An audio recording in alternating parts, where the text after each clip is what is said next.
코로나 때문에 지난 1년 동안 우리는 많은 고통을 받고 있습니다. 먼저 경제가 침체됨으로써 생활의 활력이 떨어지는 고통을 당하고 있습니다. 또한 거리두기를 함으로써 사람과 사람과의 관계가 멀어지므로 답답한 고통을 당하고 있습니다. 뿐만 아니라 거리두기로 인하여 정부가 통제를 함으로 말미암아 사람과 하나님의 관계가 점점 멀어지고 있습니다. 그러므로 하나님께서도 크게 통탄하고 계시는 그런 고통을 당하고 계십니다. 그럴 때일수록 우리는 더 하나님께 가까이 가되 말씀과 기도를 통하여 가까이 가야 하겠습니다. 기도할 때에 믿음이 떨어져서 예배에 나오지 못하는 자들을 위하여 더 기도함으로 우리가 축복을 받을지언정 우리조차도 믿음이 떨어져서 축복을 놓치고 기쁨과 평강을 잃어버리는 그런 불행한 사태가 결코 일어나서는 안 되어야 할 것입니다.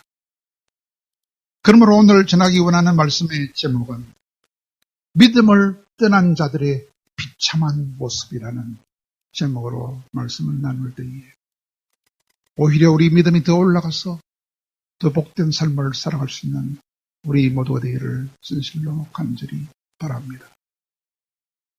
사랑하는 여러분, 코로나가 왜 왔겠습니까? 한마디로 말하면 뭐라고 할 수 있겠습니까? 선택을 잘못해서 그렇습니다.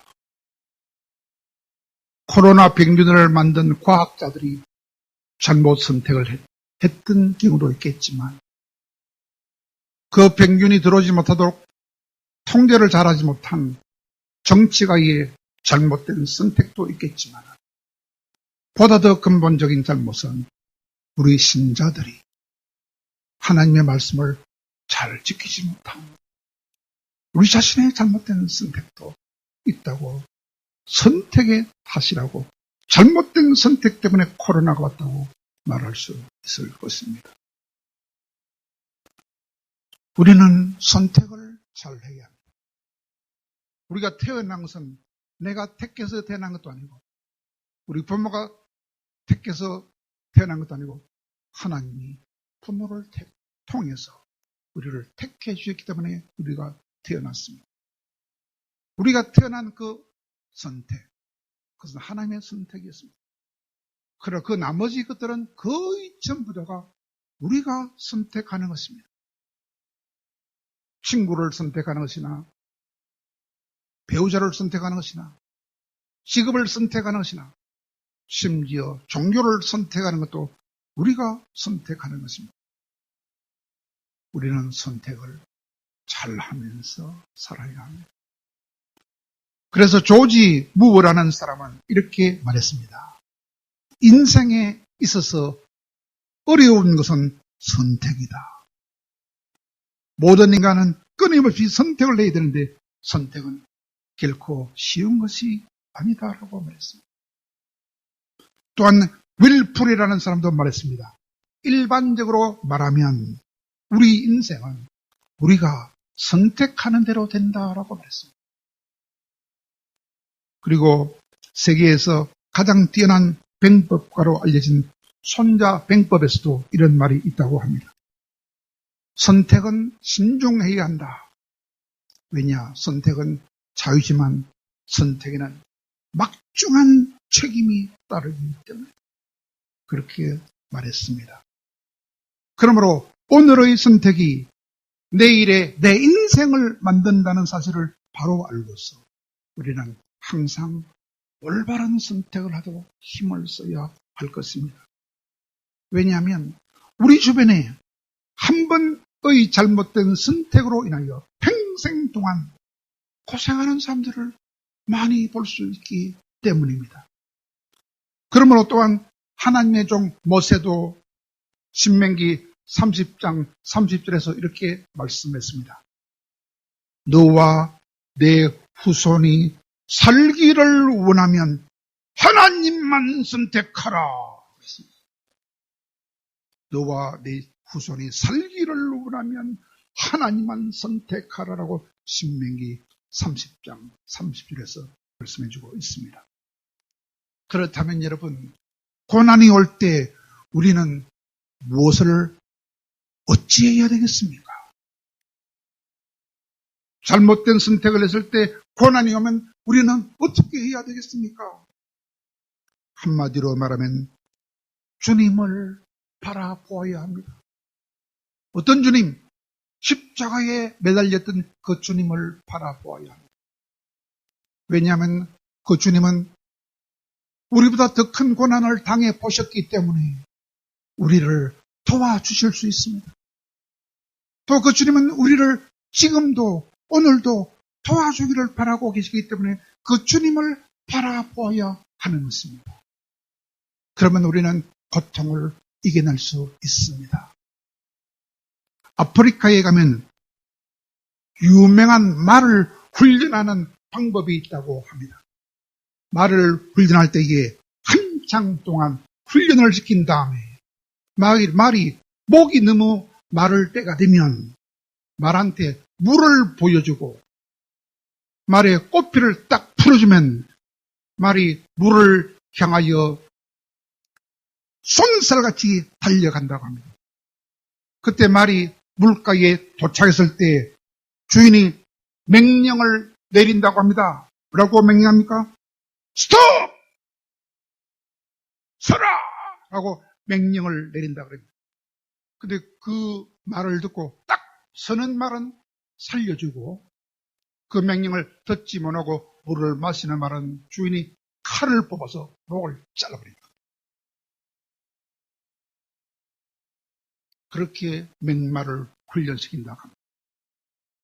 유명한 개를 훈련시킬 때도 똑같은 방법을 쓴다고 그럽니다. 한창 맹렬한 훈련을 시킨 다음에 구수한 냄새가 나는 고기 덩어리를 탁 던져주면 개가 덥석 물 때는 그 개의 목을 쳐서 죽인다고 합니다. 그러나 그때 주인의 얼굴을 바라보고 주인의 명령을 기다리는 개는 살려준다고 합니다. 그래야 맹마를 길러낼 수 있고 맹견을 길러낼 수 있다고 합니다. 그렇다면 우리도 마찬가지입니다. 고난이 올 때에, 목이 달 때에 그때 주님의 얼굴을 바라보는 자, 그 자들은 훌륭한 신장을 낼 수 있고 그때도 주님을 바라보지 않고 마음대로 행하는 자는 형편없는 신자가 되고 만다는 것입니다. 오늘 읽은 본문은 룻기입니다. 룻기가 뭡니까? 선택을 잘못해서 망했다가 다시 옳은 선택을 하게 되므로 흥하게 된 한 가정을 소개하는 것이 룻기서입니다. 선택을 잘해야 합니다. 선택을 잘못하면 망합니다. 선택을 잘하면 흥합니다. 오늘 읽은 본문은 하나님을 떠났다가 한 가정이 폭삭 풍지박산이 된 가정을 소개하고 있습니다. 오늘 이 성경의 배경이 무엇입니까? 이스라엘 사람들이 하나님의 목전에서 악한 일을 하다가 자기 마음대로 악한 일을 하다가 흉년을 만났을 때를 배경으로 하고 있습니다. 왕이 없었을 때 자기 마음대로 살던 시대입니다. 그 시대를 사사시대라고 말합니다. 사사 중에서 5번째 사사인 기드온 사사가 다스릴 때였습니다. 그때 하나님이 그 백성들에게 7년 동안 흉년이 들게 만들었습니다.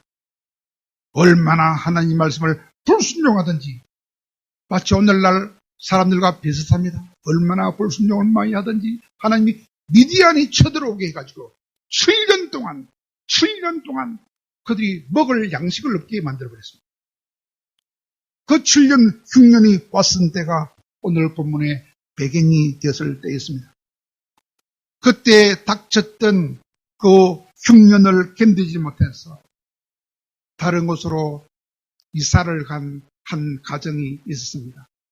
그 가정은 예루살렘에서 10km 정도 떨어져 있는 베들레헴에 살던 가정인데 그 가정의 주인 이름은 엘리멜렉이었습니다. 그 엘리멜렉은 믿음이 없는 사람이었습니다. 비록 그 가문은 유명한 유다족 속에 속한 가문이었지만 그리고 그 엘리멜렉은 그 지방에서도 상당한 유지로 살던 부자였지만은 그러나 믿음이 없었어. 그 흉년을 견디지 못했어. 고향을 떠나고 하나님을 떠나고 교회조차 떠났던 사람. 무슨 멀리 이방 나라 모압으로 이민을 갔던 사람이었습니다. 그의 이름은 엘리멜렉이었습니다. 엘리멜렉이 무슨 뜻입니까? 하나님이 나의 왕이시다라는 뜻이었습니다. 참 좋은 이름이지요. 누가 지어줬을까요? 자기 아버지가 그렇게 이름을 지어줬습니다. 그러니까 자기 아버지는 믿음이 대단히 좋은 사람이었습니다. 그러나 그 아들 엘리멜렉은 믿음이 없었어요. 7년 흉년을 견디지 못하여 조국을 떠나고 하나님을 떠나고 교회를 떠난 사람이었으니까 말입니다. 근데 그에게는 아들이 2명이 있었어요. 아들 이름이 무엇입니까? 말론과 기론이라요. 말론과 기론이 무슨 뜻이었을까요? 말론은 병약하다라는 뜻이고 기론은 쇠약하다라는 뜻입니다. 병약한 아이, 쇠약한 아이. 누가 이름을 그렇게 지었을까요? 믿음이 없는 아버지가 엘리멜렉이 그렇게 지었어요. 믿음 있는 아버지라면 몸이 약하게 태어난 아들을 보고 강건하라, 강건이라고 지어야 되고 건강하라, 건강이라고 지어야 되지 않습니까? 근데 믿음이 없으니까 병약이, 쇠약이라고 이름을 지었어요.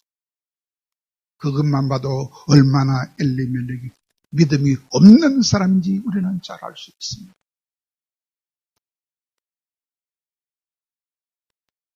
그러므로 그런 믿음이 없던 엘리멜렉이 가정이 7년 흉년을 믿음이 없어서 견디지 못했으므로 조국을 떠나고 하나님을 떠나고 교회를 떠나서 멀리 이방 나라로 갔습니다. 그때 어떤 일이 일어났습니까? 아주 비참한 일이 일어났습니다. 이민을 간 지 얼마 되지 않아서 그 집안에 호주가 되던 엘리멜렉이 죽음을 당하고 말았습니다. 하나님이 죽이신 것입니다. 믿음 없는 자는 하나님이 죽이십니다. 그러자 그 가정에 나오미라는 여주인은 남편이 죽자 남아있는 2 아들을 그곳에서 결혼을 시켰습니다. 누구랑 결혼 시킬까요? 이방인 모압 처녀하고 결혼을 시켰습니다. 그랬더니 그 2 아들도 결혼한 지 10년밖에 안 됐는데 2명 다 죽음을 당하고 말았습니다. 누가 죽였을까요? 하나님이 죽였던 것입니다. 흉년을 피하여 살기 위하여 이방 나라까지 갔는데 남편도 죽고 2 아들마저 죽었으니 이제 과부만 3사람 남게 되었습니다. 얼마나 비참한 불행을 당했는지 알 수 없습니다. 왜 이런 일이 일어났을까요? 하나님 앞에 죄를 지었기 때문입니다. 왜? 남편은 무슨 죄를 지었습니까? 이사야 30장 2절의 죄를 지었어요. 이사야 30장 2절이 무슨 죄입니까? 하나님께 물어보지 않고 자기 멋대로 행하는 죄입니다. 하나님, 흉년이 7년 동안 계속되는데 어떻게 해야 되겠습니까? 이곳에서 살아야 되겠습니까? 다른 나라로 가야 되겠습니까? 하고 물어보지도 않고 기도도 하지 않고 또 이사를 겁니다. 무서운 죄라고 이사야 30장 2절은 말합니다. 죄에다가 죄를 더하는 뻔뺑이 죄를 짓는다고 그랬어요. 기도하지 않는지, 자기 멋대로 행하는지. 두 번째, 두 아들은 왜 죽었습니까? 두 아들은 태어나면서부터 몸이 약했기 때문에 일찍 죽었겠지만 그보다 더 큰 죄가 무엇입니까? 하나님이 금지하는 이방여인과 결혼하지 말라 하는 죄를 지었습니다. 특별히 모압과 암몬은 얼마나 악한 자들인지 하나님이 총회도 이스라엘 총회 안에도 영원히 들어오지 말라라고 금지했던 그 악한 자들이었습니다. 그 악한 자들의 딸과 결혼했으니 하나님이 살려줄 리가 없는 것입니다. 그러므로 우리 가족이 망하지 않고 우리 가족이 흥하기를 바란다면 우리는 하나님의 말씀을 기억해야 됩니다. 무슨 말씀일까요? 하나님을 떠나면 망하고 하나님께 돌아오면 다시 회복시켜주고 흥하게 만들어주겠다 하시는 그 약속을 붙잡아야 되는 것입니다. 하나님을 떠나면 망하고 하나님께 돌아오게 하면 돌아오면 흥하게 해주겠다는 그 약속을 붙잡고 살아야 다시 망했던 집안이 흥한 집안으로 다시 돌아올 수 있다는 사실을 우리는 언제나 기억해야 할 것입니다. 그리고 하나님은 우리를 지극히 사랑하신다고 말씀하시면서 왜 하나님은 우리에게 고난을 허락하실까? 그것을 우리는 생각해 봐야 합니다. 고난이 오면 우리는 하나님을 원망하기 쉽습니다. 그러나 그러면 큰일 납니다. 원망하면 반드시 망합니다. 어떻게 해야 되겠습니까? 긍정적으로 생각해야 됩니다. 그때 무엇을 생각해야 되겠습니까? 야고보 사도의 말을 생각해야 되겠습니다. 야고보 사도가 뭐라고 했습니까? 고난이 오면 슬퍼하라 하지 아니하였고 오히려 기뻐하라고 그랬습니다. 왜 기뻐합니까? 고난이 오면 우리가 인내심을 기를 수 있다. 인내심을 기르면 우리가 하나님 앞에 더 온전해질 수 있다. 그러므로 고난이 올 때는 슬퍼하지 말고 원망하지 말고 기뻐하라 라고 말씀했어요. 그 말씀을 생각하면 우리는 고난을 보다 더 쉽게 극복할 수 있을 것입니다. 여러분, 고난이 오는 이유가 무엇입니까? 어떤 사람이 불신자 가정에서 하인으로 섬기고 살았습니다. 그런데 하루는 주인이 그 하인을 조롱을 냈습니다. 왜? 예수 믿는다고 조롱했어요. 어떻게 조롱했습니까? 야, 니는 예수 믿는다 하면서 왜 그리 날마다 시험을 당한다고 울었습니까? 나는 예수 안 믿어도 시험 같은 거는 하나도 안 당하고 잘만 산다. 이것이 그리 믿을 삐야. 차라리 안 믿는 게 안 낫나? 이렇게 조롱을 하는 것입니다. 여러분은 그런 조롱을 혹시 당하지 않습니까? 그때 그 하인은 주인한테 이렇게 말했습니다. 주인님, 제발 성을 내지 마시고 내 말 한번 들어보이소. 그래, 무슨 말이고 해보라 하니까 어떤 사냥꾼이 사슴 사냥을 하고 있다가 두 마리 사슴이 나타났을 때 총을 딱 쏘니까 한 마리는 총에 맞아서 적사했고 한 마리는 오른쪽 다리에 맞아가지고 피를 질질 흘리면서 도망을 가고 있었습니다. 만약에 주인께서 그 장면을 목격했다면 어느 사슴부터 만나보시겠습니까? 하니까 이 자스가 그야 물론 피를 흘리면서 도망가고 있는 놈부터 가서 잡아야지. 왜 그렇습니까? 그러니까 죽은 놈은 가만히 있으니까 나중에 하면 되고 살아서 도망가는 놈부터 잡아야 될까 아이가? 이렇게 말하니까 맞습니다, 주인님. 그와 마찬가지로 우리 영혼이 죽어버린, 영혼이 죽어버린 불신자들은 손댈 필요가 없으니까 마귀가 손도 안 대고 시험도 안 하지만, 그러나 살아있는 영혼은 살아있기 때문에 마귀가 잡으려고 몸부림치기 때문에 시험을 허락하는 것입니다. 그러나 하나님은 우리들에게 더 잘되게 하시려고 시험을 허락하시는 것입니다. 나에게는 시험이 있고 주인님한테는 시험이 없는 것입니다. 그리 말하니까 주인이 내 이놈! 그렇게 말하더라고 했습니다. 그렇습니다. 우리 영혼이 살아있기 때문에 마귀가 우리가 천국 가는 것을 꼴도 보기 싫어가지고 날마다 우리를 괴롭히려고 시험을 허락하고 있는 것입니다. 하나님이 우리에게 시험을 허락하신 것은 우리를 보다 더 온전한 수준으로 올려주려고 날마다 시험을 허락해 준다는 사실을 알면은 시험이 와도 보다 더 쉽게 시험을 극복할 수 있음을 알고 시험이 올 때마다 슬퍼하지 마시고 오히려 기뻐할 수 있는 우리 모두가 되기를 간절히 바랍니다. 마지막으로 하나님을 떠남으로 우리의 행편이 망한 수준이 될 때가 되면 우리는 어떻게 해야 되겠습니까? 하나님을 떠남으로 망하는 사태가 벌어지면 어떻게 해야 되겠습니까? 그때는 재빨리 회개하고 하나님께로 돌아와야 하나님 우리에게 다시 부흥을 주실 수 있는 것입니다. 왜냐하면 나오미가 자기 죄를 깨닫고 하나님께 돌아오고 고국으로 돌아오고 교회로 돌아오자마자 하나님이 용서해 주시고 그 며느리 룻을 통하여 복을 주시되 엄청난 복을 주었습니다. 어떤 복을 주었습니까?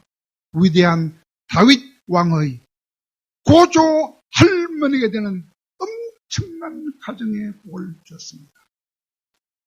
우리도 그런 자들이 되어야 하겠습니다. 미국의 알래스카주에 있는 공군 병원에 근무하는 23살의 여자가 아침에 출근을 하다가 대행 트럭과 충돌이 일어나서 무서운 교통사고를 당했다 합니다. 사람들이 달려가서 보니까 그 여자는 보통 여자가 아니고 아기를 뵌 지가 5개월이 된 임산부였다고 합니다. 보니까 살아있었어요. 그래서 급히 병원으로 옮겼더니 온몸이 상처투성이고 뼈도 많이 부러졌고 뱃속에 들어있던 아이는 벌써 유산이 되어버렸더라고 했습니다. 그때 담당 의사가 위로하기를 마음만 단단하게 잡수시면 지금도 살아날 수 있습니다. 라고 격려를 해주었다 합니다. 그러나 그 23살짜리 그 젊은 여인은 절망할 수밖에 없었다고 합니다. 왜냐하면 사고 소식을 들었던 남편이 이혼을 강요했기 때문입니다. 이혼하고 그 여자 곁을 떠나버렸기 때문입니다. 혼자 남은 그 여자는 그 오래 비친 자기의 비참한 모습을 바라보고는 차라리 자살나는 것이 낫겠다라고 탄식을 했다고 했습니다. 그리고 또한 하나님 왜 나를 살리셨습니까? 왜 나를 아기와 함께 데려가지 않았습니까? 하면서 자기 운명을 저주하며 낙심을 했다고 합니다. 그러나 그때마다 담당 의사가 위로하기를 그래도 이 고난 속에 하나님의 뜻이 분명히 있을 것입니다. 그러므로 살아남은 것만으로도 하나님께 감사하시기 바랍니다. 라고 위로해 주면서 정성을 다하여 치료를 해 주었다고 합니다. 얼마나 치료를 많이 해 줬는지 7년 동안 무려 35번의 수술을 해주었다. 그래서 얼굴도 회복되고 몸도 거의 정상으로 회복되었다. 그래서 드디어 병원을 퇴원하게 되었을 때 그때까지 정성을 다하여 치료해 주던 그 의사가 그때까지 결혼하지 않은 총각이었는데 그 의사와 결혼을 해달라고 청혼을 하더랍니다. 그래서 기꺼이 그 청혼을 받아들여서 옛날보다 더 행복한 가정을 이루게 되었다고 하는 것입니다. 그러므로 지금 우리가 좀 불행한 상태에 있다 할지라도 우리 미래까지도 불행하면 안 될 것입니다. 그러므로 지금이라도 하나님의 뜻을 살피고 잘못된 것이 있으면 철저하게 회개하고 하나님이 나에게 더 좋은 가정을, 더 좋은 부흥을 주실 것을 소망하면서 기도하며 기다리면 우리는 보다 더 좋은 가정을, 흥한 가정을 이룰 소망을 가질 수 있습니다. 그런 소망으로 승리하는 우리 모두가 되어야 하겠습니다. 그러므로 사랑하는 여러분, 지금 우리가 어떤 불행한 처지에 있을지라도 결코 낙심하거나 절망하면 안 됩니다. 왜냐하면 나오미가 그 가족이 믿음이 없어서 하나님을 떠남으로 그 가족이 망했지만 자기 죄를 깨닫고 회개하고 돌아오자마자 하나님은 용서해 주시고 더 좋은 복된 복을 주시되 다윗의 고조 할머니가 되는 엄청난 멋진 가정을 다시 회복시킬 것을 우리가 볼 수 있기 때문입니다. 아까 그 23살의 그 여인처럼 교통사고도 당하고 아이도 잃어버리고 남편도 잃어버리고 건강도 잃었지만은 그러나 한 사람의 격려를 받고 다시 하나님을 바라보고 다시 하나님을 의지함으로 더 좋은 사람을 만나고 더 좋은 의사를 만나고 더 좋은 건강도 되찾아서 더 좋은 가정을 얻었던 것처럼 우리도 잠시 믿음이 없어서 고난이 왔을지라도 결단코 하나님을 떠나지 말고 교회를 떠나지 말고 끝까지 하나님을 붙들고 교회를 붙들므로 말미암아 하나님이 우리에게 주시기 원하시는 더 좋은 믿음과 더 온전한 믿음과 더 흥한 가정을 이룰 수 있는 복된 우리 모두가 되기를 간절히 바랍니다.